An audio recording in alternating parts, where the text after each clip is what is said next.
My boss hired someone new instead of promoting me after I did the role of the team lead for 2 years. I built our marketing department from absolutely nothing. 6 years ago, when I started at this company, there wasn't even a marketing team. Just me in a corner cubicle trying to figure out social media campaigns and email marketing by myself. After my first year, my boss approached me. "We want to expand marketing. You interested in building a department?" Of course, I said yes. For 2 years, I was a one-person army creating strategies, running campaigns, analyzing data, everything. My numbers were so good that my manager actually asked the boss to give me a bonus. Then the company grew and they finally gave me a team. 3 new hires that I personally trained from day one. I taught them our systems, our client preferences, our campaign strategies, basically everything I'd learned through trial and error over 4 years. But here's the kicker. My title never changed. Still marketing agent after all this time. I brought this up to my manager multiple times. "We'll see what we can do," was always the response. Then came the meeting that changed everything. My manager calls me in and says, "The boss thinks we need an official team lead position." I'm thinking, finally, recognition for what I've been doing all along. "Who do you think it'll be?" I asked, already knowing the answer. "Well, you started the department. You trained everyone. You have the most experience." I walked out of that meeting on cloud 9. 6 years of hard work was finally paying off. 2 weeks later, another meeting. "We've decided to hire externally for the team lead position." I swear my heart stopped. Externally, but I've been doing the job for years. "The boss just couldn't see you in that leadership role." Those words hit like a punch to the gut. Couldn't see me in leadership? I've been leading this team since before it existed. I've been making all the strategic decisions, training new hires, managing client relationships. What exactly did leadership look like to them? They hired someone with zero experience at our company, zero understanding of our processes, our clients, our culture, and the best part, they assigned me to train them. I spent 3 weeks teaching my replacement everything I knew. Well, not everything. I'm not stupid. I taught them enough to do the basic job, but the deeper strategies and client insights, that stays with me. The breaking point came when we hired another new person. The team lead was on vacation. So guess who got stuck training them? Me, again. During training, I mentioned how I'd started the department. This new hire, who'd been there exactly 1 month, looked at me with this pitying expression and said, "So, all that just to not be team lead?" That look, that tone, it was like seeing myself through someone else's eyes. The person who built everything but got passed over. I finished the training session and barely spoke to anyone for the rest of the week. That night, I went home and opened my laptop, updated my resume for the first time in 6 years, started applying to every marketing manager and team lead position I could find. The job market was brutal, but I kept applying. 3 weeks of interviews, rejections, and false hopes. Then, finally, an offer, marketing team lead at a company that actually wanted my experience. I printed out my resignation letter and walked straight to my boss's office. His face when I handed it to him. I wish I had a photo. Pure shock, then panic. "Wait, what's this about? We can work something out. I'm taking a team lead position elsewhere." His face went white. "We can match their offer. We can discuss a promotion here." Too late for that conversation. I cleaned out my desk while everyone pretended not to stare. The 3 people I trained approached me together. "If you're leaving, we're putting in our notices too." Within an hour, my phone buzzed with emails from all 3, copying me on their resignation letters sent to the boss. The conference room door slammed open and my boss came straight at me. His face was red, like actually red, and I could see a vein pulsing in his forehead. Everyone in the office stopped what they were doing. Keyboards went silent. Phone calls got put on hold. The whole place just froze. "You can't do this," he said, his voice shaking. "You're being completely unreasonable. I didn't even look up from packing my personal photos into a box. I gave you my notice. 2 weeks, just like company policy requires. 2 weeks? You think 2 weeks is enough time to replace you and 3 other people?" He was practically yelling now. "Do you have any idea what kind of position this puts us in?" That's when I stopped. I set down the photo frame I was holding and turned to face him. The entire office was watching. I could feel their eyes on us. "Yeah, actually, I do know what position this puts you in. It's the same position you put me in when you hired someone external for a role I've been doing for years. That was a business decision. So is this?" I cut him off. My voice stayed calm, but I made sure it carried across the office. "You had 6 years to promote me. 6 years of watching me build this department from nothing. But apparently, you couldn't see me in a leadership role. Well, good news. Now you don't have to see me at all." He opened his mouth, closed it, then opened it again. "Look, I can offer you the team lead position right now. Today, we'll make it official." I actually laughed. I couldn't help it. "You're offering me the position you just gave to someone else? The person I spent 3 weeks training? We can work something out with them. Transfer them to a different role or nothing." I picked up my box. I already accepted another offer. Marketing team lead at Crawford Digital. Better pay, better title. And you know what? They actually wanted me for the position. They didn't need to be backed into a corner to see my value. His face somehow got even redder. "This is completely unprofessional. You're sabotaging this company." "No, I'm leaving. There's a difference." I started walking toward the elevator. He followed me, still talking. What about your team? You trained them. Don't you have any loyalty to them? I stopped at the elevator and pressed the button. My team is coming with me. Or did you not check your email in the last hour? His expression told me he hadn't. Yeah, all 3 of them resigned. Guess they couldn't see themselves working here anymore either. The elevator dinged. Before I stepped in, I turned back to the office. About 20 people were openly staring now, not even pretending to work. I raised my voice a little. Just so everyone knows, I built the marketing department from scratch. Spent 6 years growing it, training people, bringing in clients, and when it came time to recognize that work, they hired someone external because, and I quote, they couldn't see me in a leadership role. I got into the elevator. Good luck filling 4 positions. The doors closed on his shocked face. Those 2 weeks were, honestly, kind of beautiful. The new team lead, this guy named Brandon who'd been there for all of 3 weeks, suddenly had to figure out how to run campaigns he didn't understand with a team that didn't exist anymore. He kept coming to my desk asking questions. Hey, so the Whitmore account, what's their usual budget for Q4? Not sure, I'd say, not looking up from my computer. But you managed their campaigns for 4 years. Did I? I was just a marketing agent. You're the team lead. I'm sure it's in the files somewhere. He'd walk away frustrated, and I'd go back to documenting absolutely nothing. Every process I'd developed, every client preference I'd memorized, every strategy that made our department successful, I kept it all in my head, and I made sure it stayed there. Meanwhile, my former team members were serving out their notice periods too. We'd grab lunch together, laugh about the chaos, and make plans for our new company. Because yeah, Crawford Digital was hiring all of us. I'd made that a condition of my acceptance. You want me? I come with my team. On my last day, my boss tried one more time. I was loading the final box into my car when he appeared in the parking lot. The afternoon sun was brutal, and he was sweating through his shirt. Just hear me out, he said. We can triple your salary, make you senior team lead. Hell, I'll make you director of marketing. I put the box in my trunk and closed it. Director? You couldn't even make me team lead when I was actually working here. We made a mistake. I'm admitting that. No, you made a choice. You chose to look outside instead of recognizing what was already in front of you. Now you're just dealing with the consequences. Is this about revenge? Is that what this is? I actually had to think about that for a second. No, I said finally. This is about value. Mine and theirs. I gestured vaguely toward the building where my former team was probably packing up too. We're worth more than you were willing to pay. Someone else saw that. So we're going where we're valued. You're going to regret this, he said, and there was an edge to his voice now. This industry is smaller than you think. People talk. Let them, I said. I got in my car and drove away. But here's where things got interesting. See, during my 6 years at that company, I'd built some pretty solid relationships with our clients. And I mean really solid. I knew their kids' names. I remembered their birthdays. When their campaigns succeeded, I celebrated with them. When they struggled, I problem-solved with them at midnight on a Tuesday. These weren't just business relationships. They were actual friendships. So when I got to Crawford Digital and got settled in, I did something that was technically allowed but definitely morally gray. I reached out to my former clients. Not all of them, just the big 3. The ones who brought in about 60% of my old company's revenue. The first call I made was to Janet Friedman. She ran a boutique fitness chain that had grown from 3 locations to 15 under my campaigns. We'd been working together for 4 years. I wanted to let you know I'm no longer with Progressive Marketing, I told her. I've moved to Crawford Digital as their team lead. Oh no, she said, and she actually sounded upset. You're leaving? But you've been handling our account since we were just starting out. I know, and I'm really sorry for the disruption. I just wanted to give you a heads up that there's going to be a transition period. Brandon, the new team lead, is going to be taking over your account. There was a pause. Brandon? Is he the guy who called me last week asking what our target demographic was? I winced. I'd heard about that call. Yeah,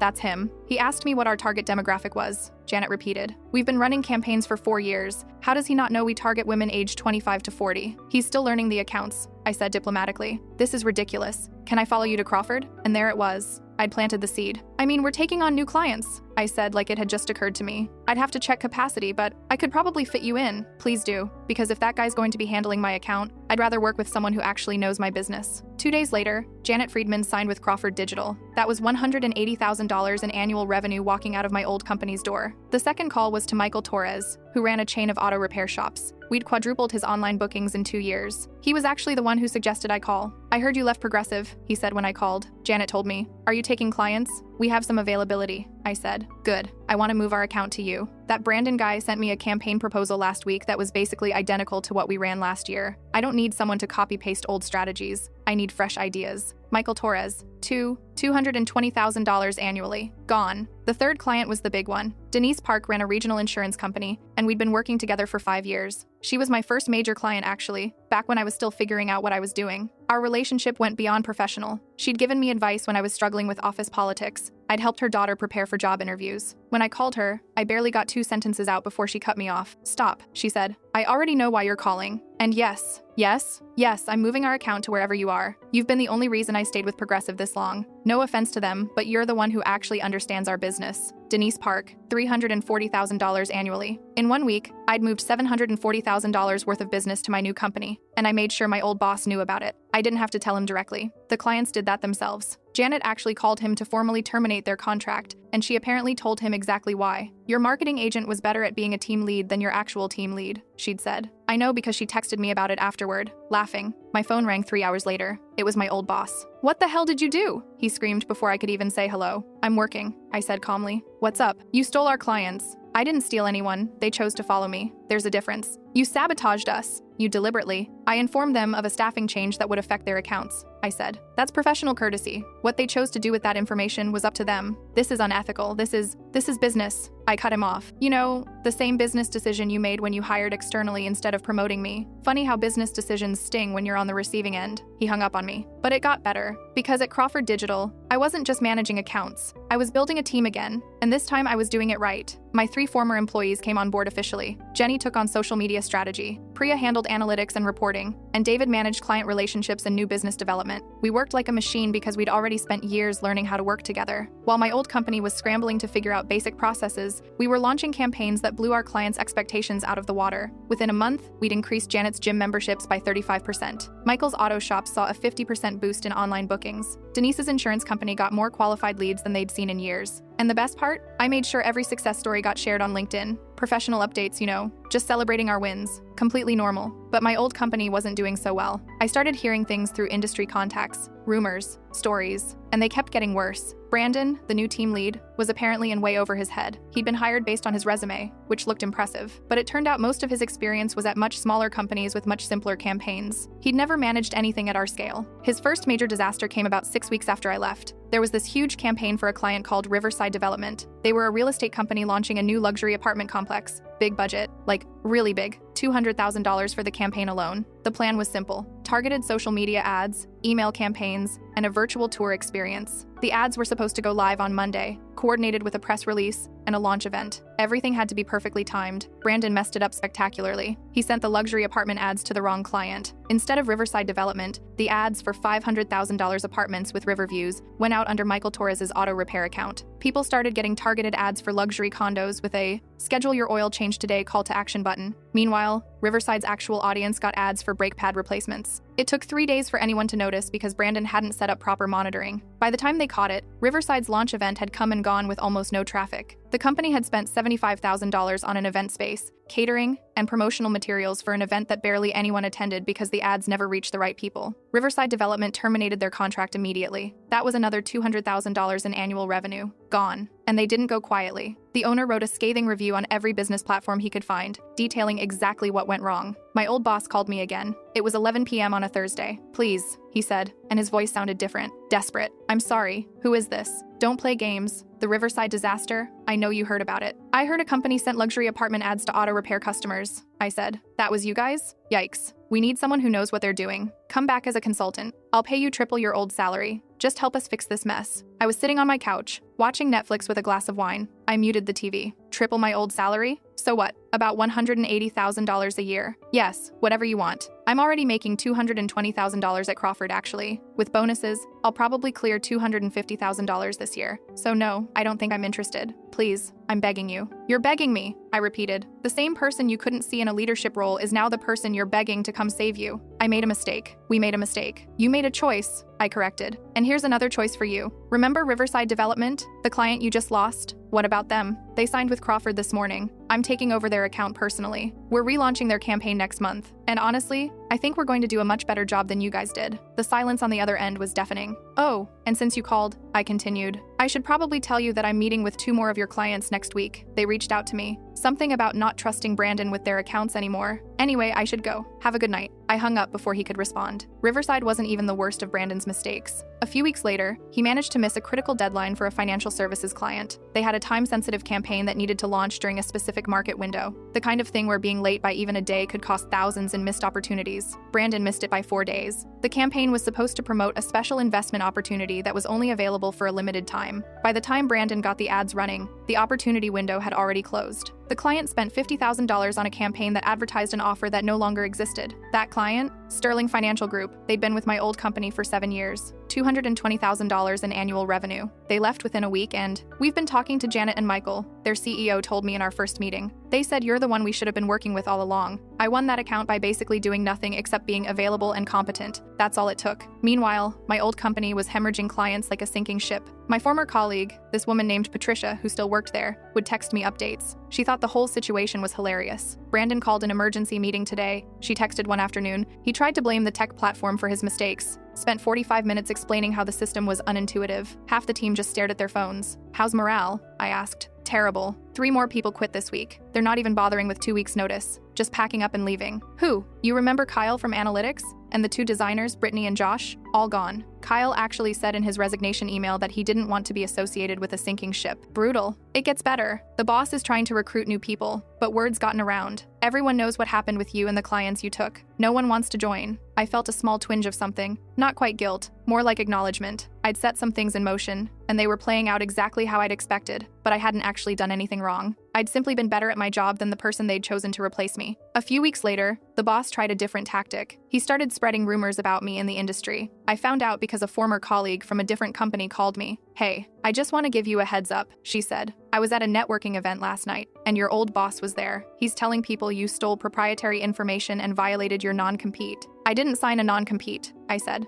I know. I told him that. He said you're poaching clients unethically and damaging his company's reputation. I actually smiled. Thanks for letting me know. Are you okay? This kind of stuff can really damage a career. I'm fine, but I appreciate you checking in. Here's the thing about reputation in this industry. It's not built on what people say about you. It's built on results. And my results spoke for themselves. Every client I'd moved to Crawford was seeing better performance than they ever had before. Our campaigns were winning awards. We were getting written up in marketing publications. Meanwhile, my old boss was at networking events bad-mouthing me to anyone who would listen, and people were listening, but not the way he wanted them to. About a month after the rumor campaign started, I attended the same networking event he was at. It was at this hotel conference center downtown, one of those things with terrible coffee and name tags that never stick properly. I saw him across the room talking to a group of people. When he saw me, his face went white. I didn't approach him. I didn't need to, because about 5 minutes later, 3 of the people he'd been talking to came over to me. We just want you to know, one of them said, that we don't believe a word of what he's saying. We actually have friends who work with your clients now, another added. They say you're killing it over at Crawford. The third person just laughed. He spent 20 minutes trying to convince us you're some kind of corporate saboteur, but then we asked about his client retention rate, and he changed the subject real quick. Appreciate you telling me, I said, but the best moment of that night came later. I was at the bar getting a drink when Brandon showed up, the new team lead, the guy who'd replaced me. He looked exhausted. His tie was crooked, and he had coffee stains on his shirt. Can we talk? He asked. Sure, I said.